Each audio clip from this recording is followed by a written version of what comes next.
Capítulo 4. O Evangelho de primeira importância. Pois o que primeiramente lhes transmiti foi o que recebi, que Cristo morreu pelos nossos pecados, segundo as Escrituras. 1 Coríntios capítulo 15, versículo 3. Não há palavra ou verdade de maior importância que o Evangelho de Jesus Cristo.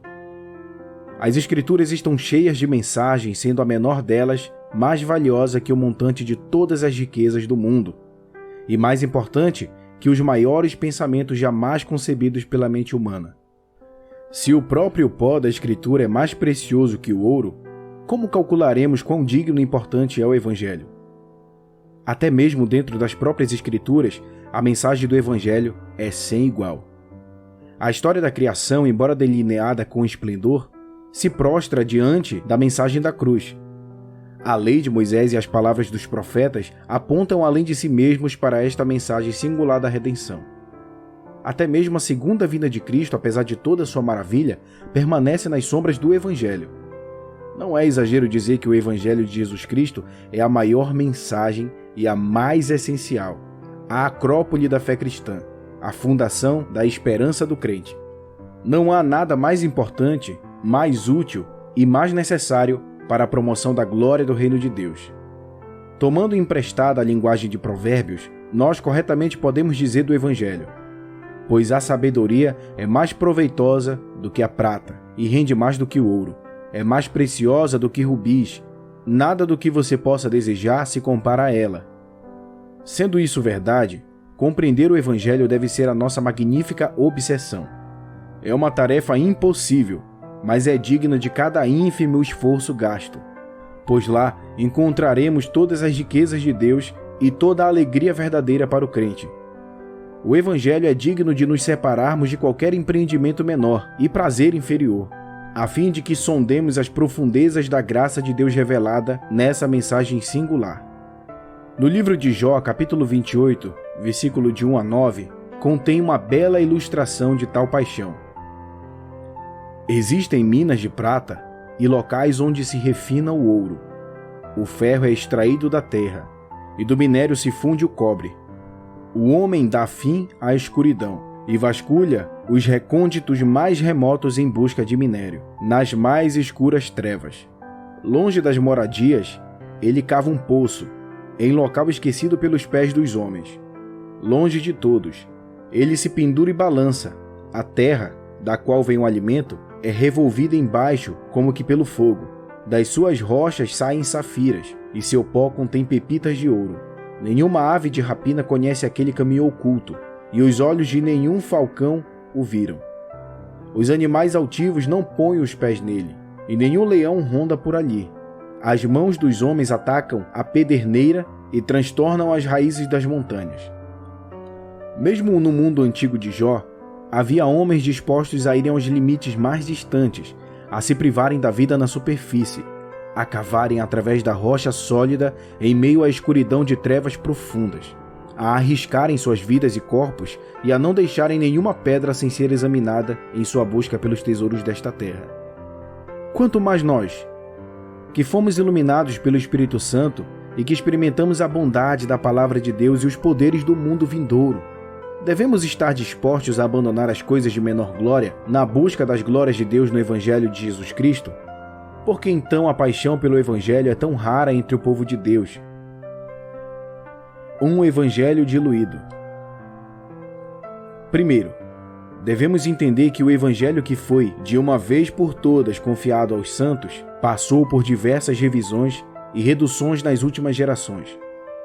Quando consideramos as Escrituras, rapidamente notamos uma diferença de qualidade entre o Evangelho apostólico e o da nossa versão mais contemporânea. Até mesmo quando ouvimos o Evangelho pregado pelos reformadores, pelos puritanos, por Edward, Whitefield, Spurgeon e mesmo mais recente por Martin Lloyd-Jones, rapidamente percebemos que hoje mal temos os ossos da proclamação do belo Evangelho que eles expunham, e que o reduzimos a algumas leis espirituais, a uma estrada de romanos. Nós o transformamos em uma declaração de fé simples e fácil de entender, que amputa muito da beleza original e deixa pouco da glória a ser admirada ou investigada. É verdade que Deus tem um plano, que somos pecadores, que Cristo morreu e ressuscitou para que fôssemos salvos pela fé. Mas memorizar essas declarações não significa que conhecemos ou compreendemos o Evangelho. Não devemos deixar de examinar tais pedras preciosas. Animais inferiores podem aprender a copiar e repetir, mas nós devemos esquadrinhar as Escrituras e descobrir o significado dessas coisas. Como mineradores, devemos estar dispostos a ir aos limites mais distantes, privar-nos dos prazeres temporais e cavar por incontáveis horas de estudo e oração, a fim de que ganhemos o prêmio do conhecimento do Evangelho. Caso contrário, sempre seremos um povo endurecido por causa da ignorância em que estaremos. Precisamos olhar para a rocha da qual fomos cortados. Devemos buscar redescobrir o antigo Evangelho, ser fascinados novamente por ele e pregá-lo com paixão como um povo que conhece o seu Deus e entende o que ele fez em seu favor. Uma visão pobre do Evangelho.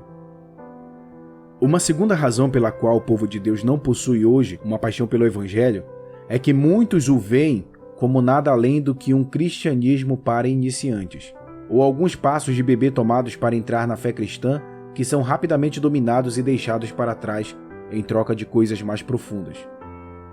No entanto, nada poderia estar mais longe da verdade. O Evangelho são as coisas mais profundas do cristianismo. A escatologia e o livro do Apocalipse se tornarão claros na segunda vinda. Mas nunca dominaremos ou compreenderemos plenamente a glória de Deus no Evangelho de Jesus Cristo. Qualquer um que pensa que conhece o Evangelho o bastante para deixá-lo para trás e partir para coisas mais profundas, faria bem em seguir a admoestação do apóstolo Paulo. Quem pensa conhecer alguma coisa, ainda não conhece como deveria. Se tivéssemos o poder de invocar os maiores teólogos e pregadores da história, eles iriam todos testemunhar que foram bebês no Evangelho durante a peregrinação terrena. Eles se juntariam a um homem sábio de Provérbios que exclama: "Sou o mais tolo dos homens. Não tenho o entendimento de um ser humano. Não aprendi sabedoria, nem tenho conhecimento do santo." Devemos entender que a nossa jornada explorando o Evangelho durará toda a nossa vida e por milhares de eternidades. Com cada nova descoberta, a glória do Evangelho nos capturará mais e mais até que consuma todos os nossos pensamentos e governe nossa vontade. Você deve se perguntar se há algo digno de ser perseguido, algo grande o suficiente para prender nossa atenção. Tenha bom ânimo. O Evangelho é muito mais do que já lhe falaram e contém uma glória que não pode ser exaurida. Na verdade, gastaremos a eternidade tentando rastrear toda a glória contida nessa única mensagem, e ainda haverá, depois de uma eternidade de eternidades, glórias infinitas a serem descobertas. O Evangelho sempre será aquilo que os anjos e os redimidos anelam perscrutar. Lembre-se disto. Você deve sempre estar crescendo no Evangelho e em seu conhecimento dele. Não é um cristianismo para iniciantes, mas o cristianismo de A a Z. Você não dominou ou irá dominar o Evangelho, mas ele irá dominar você. Uma falta de instrução no Evangelho. Uma terceira razão pela falta de paixão pelo Evangelho entre o povo de Deus nasce de uma suposição falha e mortal. Assumimos que o povo de Deus e até mesmo os ministros de Deus entendem o Evangelho, motivo pelo qual deixamos de instruí-los no Evangelho e mesmo de priorizar tal instrução. Quando um novo convertido vem à frente fazer sua profissão pública de fé, quanto tempo depois disso é investido em sua instrução do Evangelho? Frequentemente, alguém o evangeliza por alguns poucos minutos usando um folheto, passo a passo, e então ele é colocado em uma classe de discipulado para aprender a como fazer as coisas da vida cristã. Quanto à instrução com relação ao Evangelho, ele ouve do púlpito. É possível que ele se sente no banco da igreja por toda a sua vida sem nunca ouvir um sermão dedicado a uma explicação apropriada e específica daquilo que foi conquistado com o Calvário e com o túmulo vazio. Se sentir vocação para o ministério, quantas classes dedicadas exclusivamente ao conteúdo e à aplicação do Evangelho ele terá no seminário?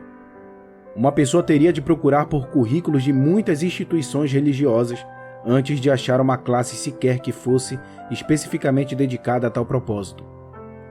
Antes do reinado piedoso de Josias, a lei de Deus estava há muitos anos perdida dentro do templo. Será que o mesmo aconteceu entre nós? O evangelho está perdido entre os evangélicos? Uma negligência do evangelho na pregação. Uma quarta e última razão para a falta de paixão pelo evangelho nos bancos da igreja é a falta de paixão por ele no púlpito. O ministro de Cristo é, acima de tudo, um ministro do evangelho de Cristo. É o nosso grande privilégio, mordomia e fardo. Embora sejamos vasos terrenos, frágeis e quebrados, carregamos o mais precioso tesouro que o céu e a terra podem conhecer. Deus nos separou para habitar em sua presença. Ele nos chama para usar a maior parte dos nossos dias procurando seus mistérios e revelando isso a outros através da palavra pregada. Contudo, muitos pregadores hoje em dia têm sido seduzidos para longe de seu chamado primário de conhecer a Deus e torná-lo conhecido. O estudo é escasso, a oração é pouca. O ministro não é mais o homem de Deus, mas o homem do povo. A mensagem do ministro não é mais assim diz o Senhor, mas uma mensagem que nasceu das pesquisas e do seu suposto conhecimento daquilo que a congregação acha que precisa. Ele não pode dizer como o profeta Elias: tão certo como vive o Senhor dos Exércitos, perante cuja face estou. Nem pode estar diante do povo como alguém enviado por Deus. Nós, que ministramos em nome de Cristo, não somos chamados a sermos treinadores de vida espiritual, facilitadores ou palestrantes motivacionais. Somos pregadores. Só porque o mundo zomba de tal título e só porque há incontáveis charlatães que dão motivo para isso, não significa que nós devemos desprezar o manto que Cristo colocou sobre nós. Somos pregadores e, acima de tudo, pregadores do Evangelho. Não devemos ser reduzidos por propósitos inferiores só porque eles têm a aprovação do mundo. Não devemos ser persuadidos para longe do quarto de estudo e oração, mas devemos nos disciplinar visando a piedade. Devemos ser diligentes em procurar nos apresentar a Deus aprovado, como o obreiro que não tem do que se envergonhar, que maneja bem a palavra da verdade. Devemos nos empenhar com essas coisas, devemos estar imersos nelas, para que o nosso progresso a todos seja manifesto. Jamais devemos negligenciar o dom espiritual que há em nós, mas dedicar-nos à leitura pública da Escritura, à exortação e ao ensino. Sejamos como o antigo apóstolo que, diante de várias outras necessidades legítimas, declarou: não é certo negligenciarmos o ministério da palavra de Deus, a fim de servir às mesas. Nos dedicaremos à oração e ao ministério da palavra. Como os antigos mineradores dos dias de Jó, devemos nos esforçar e ir aos limites mais distantes e até nos privar dos prazeres temporais, para cavar através da rocha sólida, por entre a escuridão e as trevas profundas, para que possamos descobrir os infinitos tesouros do Evangelho de Jesus Cristo e colocá-los diante do povo de Deus. Esse é o único meio de incendiar tanto o púlpito como os bancos da igreja.